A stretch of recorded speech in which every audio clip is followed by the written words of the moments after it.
Donald and Douglas. This is a story about the twin Scottish engines, Donald and Douglas. They both came to work at my station, but I only needed one of them. The question was, which one should I keep? The Fat Controller's railway was busier than ever. Engines had to work very hard indeed. We don't know whether we're coming or going, grumbled Henry. I know you are working very hard, said the Fat Controller.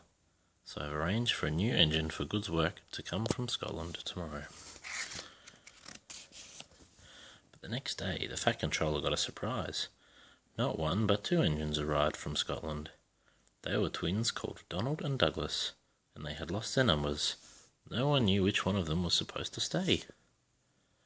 One of you will have to go back to Scotland, said the Fat Controller. I will paint numbers on you for now, but I will decide which one is the better engine and send the other one home. So the engines were given new numbers. Donald was number 9, and Douglas was number 10. Donald and Douglas felt miserable. Neither of them wanted to stay without the other. We'll just have to be so well behaved that he'll want to keep us both, said Douglas. Aye, said Donald, he won't be able to choose between us. The twins enjoyed working on the Fat Controller's railway. They were good at keeping the trucks in order and soon made friends with the other engines. Every day, Gordon's express train steamed in with a special coach for passengers travelling on Thomas's branch line. Duck had to remember to shunt the special coach for Thomas to pick up. Douglas said to Duck, "Why don't I move the special coach tomorrow?" "That would be very kind, Douglas," said Duck gratefully.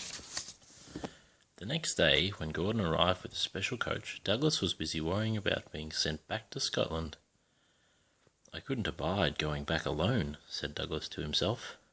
He was so worried that he forgot to take the special coach to Thomas. He pushed it into the siding and went to join Donald. When Thomas came along, he couldn't find his coach. A group of angry passengers complained to the Fat Controller. The Fat Controller went to find Douglas. "I am very annoyed, Douglas," he said. "It looks as though you may be going back to Scotland." The next day, Douglas was extra careful and he didn't do anything wrong. But Donald was unlucky. He backed into a siding where the rails were slippery. Poor Donald couldn't stop. He crashed through the buffers into a signal box, leaving the signalman sitting on the coal in the tender. "You clumsy great engine," cried the signalman.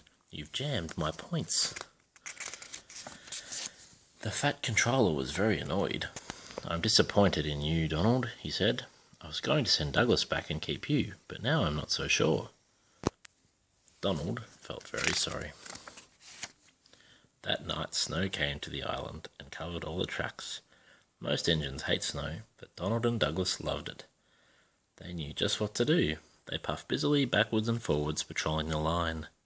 They even rescued other engines who got stuck in the snowdrifts. All the other engines liked Donald and Douglas. Everyone was sad that one of them was going to be sent away. "They were wonderful in the snow," said Henry. "What we need is a deputation," said Edward. "What's a depot station?" asked Henry. "A deputation is when the engines tell the Fat Controller that something is wrong and ask him to put it right," replied Edward.